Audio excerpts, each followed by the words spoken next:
You see my hair's grown a little bit over the past few episodes and stuff. I thought what I'd tell you about today was that I did get a great opportunity once to go and write songs for Meat Loaf, and how it came about. I'd been working with Sad Cafe, and I'd learnt to be a guitar tech with my friend Peter Williams, and I'd been asked to go and work with 10cc. And the thing is that 10cc had managed a band, you know, great songwriters and stuff. But what they were doing, they needed a guitar tech, so they would put me in this room with all these guitars, Graham Goulburt's and Eric Stewart's, and you know, Rick, who was the other guitar player and stuff. As you can see, I wear a shirt and tie, and whenever I tech, I've always tried to wear a shirt and tie because I think it's just kind of nice to not try and be too rock and roll. I don't wear headbands. I've got no tattoos, but I'm going to get one. So that I was in this room with all these guitars, and their manager came and said, "You'll have to wear a t-shirt." I said, well, "I'm sorry, I'll wear a shirt and tie." I said, "But you have to wear a black t-shirt. All the crew wear black t-shirts." I said, "But I'm in a room on my own. I don't go on the stage. Nobody's going to see me. You have to wear a black t-shirt if you want to." So I said, "Okay, I'll tell you what, we'll think about it." So a few days later, I decided that probably it's hard work because I was being kind of set up a little bit, not by their manager, but by the fact they had another PA called Graham, and he would bring me the guitars into the room. I would tune them up and do whatever, give them back to me, take them on stage. He was kind of, and at some point I found out that Eric's guitar was choking a little bit. So I just raised the guitar up a little bit, just so when he played these notes, so of course I mentioned to Graham, I said to you tell Eric that I've just raised his action with the guitar. "Oh no, you can't not touch his guitars, you're not allowed to touch it." I said, "But I'm his caddy, I've got to touch his guitars. If I don't tell him that he's choking, he's going to say what?" Anyway, cut a long story short, I got my case and went home. A few days later, if you remember in a previous episode, I'd mentioned a guy called Peter Williams who taught me how to be a better person and also be a decent crew person to look after musicians.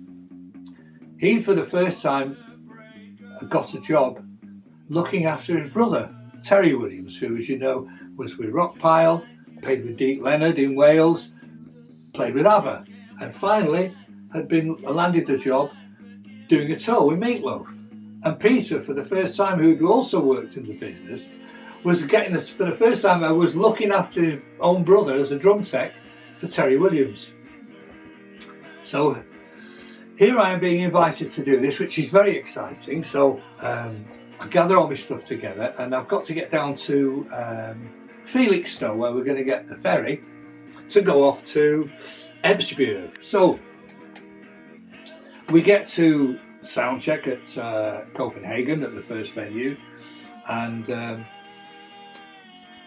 I walk in, and the band are already set on a kit, and of course Terry Williams stands up and says, "Oh, it's Guitar George," and I'm going, "No, it's not, it's a myth." And of course Meat Loaf caught up on it. Now, he'd come back from having not been on the road for quite a while now. He'd had a few throat problems, but here he was on this sellout tour, which he'd done like 15 dates in I think in the US, and was doing like 27, 25 dates over here, you know, in Europe, ending up with 4 Wembleys and I think 4 NECs, and he's the first person to have sold out 4 Wembleys and 4 NECs, which was, before that it was Earth, Wind and Fire. So what happens? It's kind of a bit, I'm meeting everybody and I got to shake everybody's hand on the stage. They're all lovely, and Pam Moore's there who's singing, and George Mayer who plays piano, Paul Jacobs, who I still know, who's living in New York with his wife, and they write beautiful music. You should check them out. Paul Jacobs, great piano player. I'm trying to think of him. Oh yeah, Mark Doyle, Steve Hunter on guitar, and the lovely Steve Buslow on bass. So Meat says, "Right, you're going to play guitar for me today?" I said, "No, we'll have to have a run through." And of course he rears up at that, so I'm like, and the band go, "Bloody hell, what's he saying that for?" So I think what happened was that either Steve Hunter or Mark Doyle, who were the guitar players, knew of a guitar player in Copenhagen. Gave him a call, he came up, doesn't do a sound check, but comes on for Promised Land, which was kind of the first encore that Meat Loaf did when they came back on stage. And at that point, everybody gets a guitar. Pam gets a guitar, you know, everybody, Meat plays a guitar. I think some of them were plugged in, some of them are not, but the entire stage is covered with people playing guitar on this lovely Chuck Berry song. So they go through it the first time, they play the song, end of the show, and go to the dressing room afterwards. It's obviously fantastic success. He's not been in Europe for ages. Sam, the engineer, comes in, "Mate, we can't do that. That was absolutely rotten. I had to turn him off. It sounded dreadful." So, okay. Following night, we get to Stockholm, and same thing again. Meat Loaf. When he'd first gone on tour a few years ago, it'd been a 6-piece, him and a 5-piece band. But because he was worrying about his throat, and there was nothing really wrong with his throat, this man puts 190% in every performance. He's melting on stage. Artists should learn that if you're going to be in a kind of rock theatre kind of thing, you actually have to give your all. And that's the great thing about America, which is why some of the English bands don't get successful when they go to the States, because they stand there being cool. I know one story where a famous Manchester band got on the stage, the drum and a bass player laying it down, and the singer stood there with a book with his back to the audience. You've got to realise that Americans have paid $2 to see Neil Young, paid 50 cents to watch Chuck Berry. A guy standing with a book is not going to cut it really well for them, and of course you can work it out for yourself who the band is. The rest is history, right? So any person who went to America with attitude and being cool, they kind of struggle with that. America was built on effort. People dragged carts across the prairie.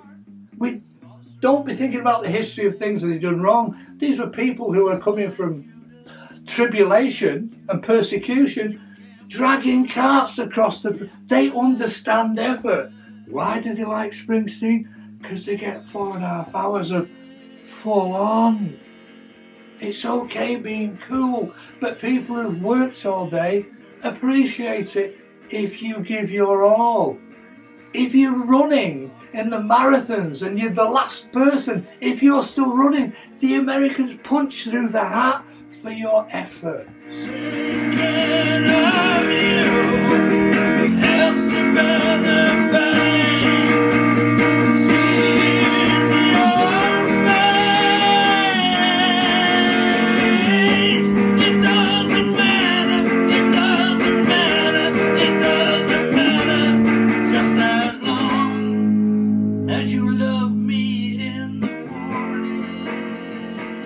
So Terry Williams had been working with ABBA before he was playing for Meat Loaf. That's how he possibly got the job. So of course he knew the guitar player with ABBA, not Bjorn or Benny, I mean the guitar player that played in the band. So of course he comes, he turns up 10 minutes before Promised Land, I plug him in like I plug everybody else in, and off he goes. And they play the song and he comes off, and I take the guitar, put it on the stand, and in the dressing room, sound engineer comes in. "Mate, you can't do this. It's absolutely bobbins. I had to turn him off." Following day we're in Gothenburg. Mate comes over. "Okay, are you going to play guitar for me today?" I said, "Yeah, but we'll have to have a run through." So he's like, "What do you mean?" I said, "Look, it's going to be 5 minutes. If it's not very good, I won't get to play, and that's fine, and the show won't be rubbish. But it's junior show time if you don't do a run through. I'll do what I do. If you like it, we'll do it tonight. I'm not being difficult, mate. I'm just trying to make it. If I do it without a run through and it's rubbish, I've got 24 nights where you're going to feel uncomfortable saying, 'You're not doing it tonight, George, because we've got somebody else.'" So I did my run through, and I played a very, very simple solo. Very, very simple solo on Promised Land in key of A, which is what it is. And I'm not really a solo player, and this might be a bit loud, but bear with me. So if I can see, oh, maybe specs. I can't see the guitar. Oh, there they are. Here we go. And this is what I played.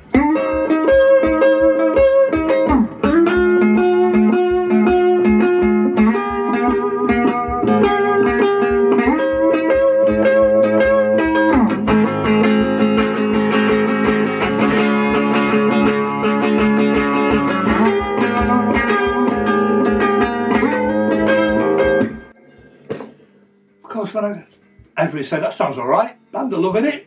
So, come the night time, I've given everybody the guitars.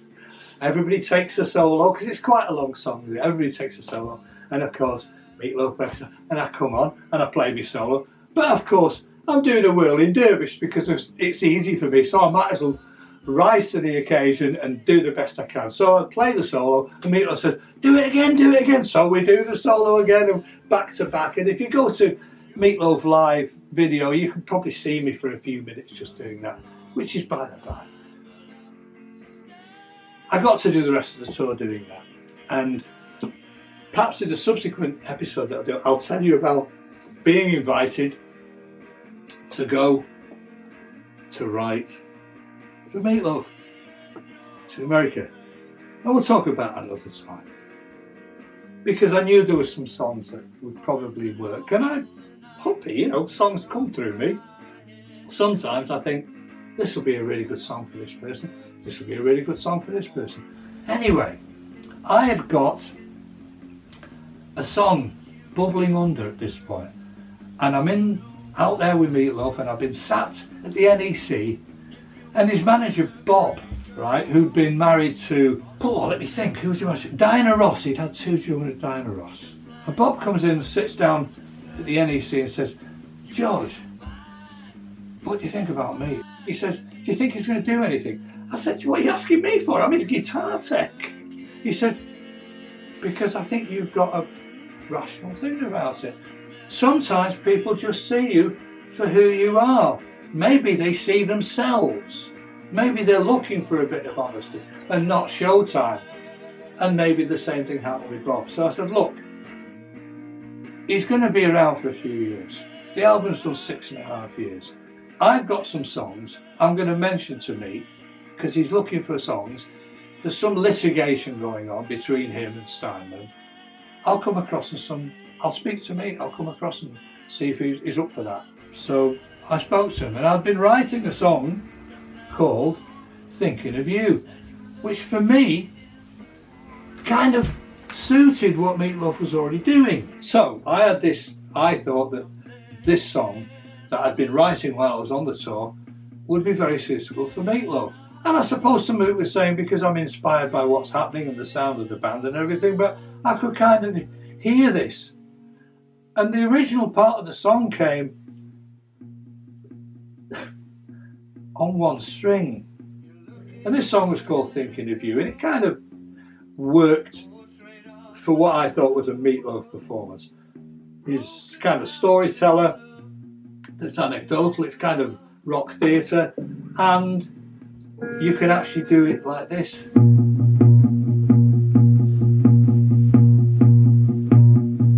looking at a girl, portrait of the world, broken down in love,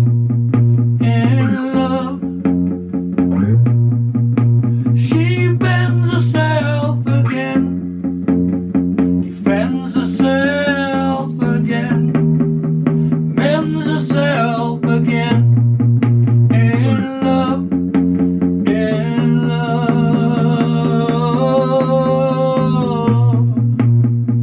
Thinking of you helps to bear the pain.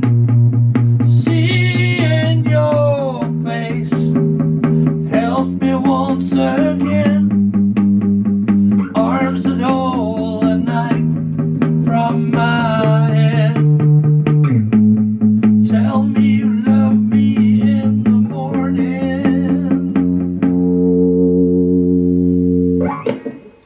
So you don't really need fantastic chords. You don't really need to be an astonishing virtuoso. That isn't how it works. Everybody gets gifts to be able to do, and everybody has stories, everybody has melodies, everybody whistles tunes as they're going along. Sometimes the ones they know, sometimes the one that they're writing themselves. And the thing is that I've been in a situation where I didn't have many guitar strings on my guitar, and I realised that by simplifying it, I could actually get a melody going that would resonate with people. And you can do that with any song. You can play any song just using one string. The important thing is, don't make it hard for yourself. Make it easy for yourself. You can add things on afterwards. You've got one string here, but then you can go.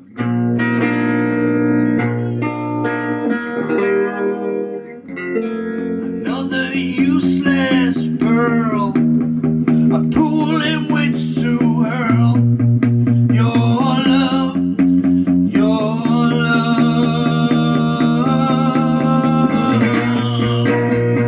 Thinking of you helps to bear the pain. Seeing your face helps me once again. Arms that hold the night from mine. Tell me you love me in the morning. All she said was this: doesn't matter if you turn your face, as long as I'm allowed to say it doesn't matter if you turn your face, just as long as I'm allowed to stay thinking of you.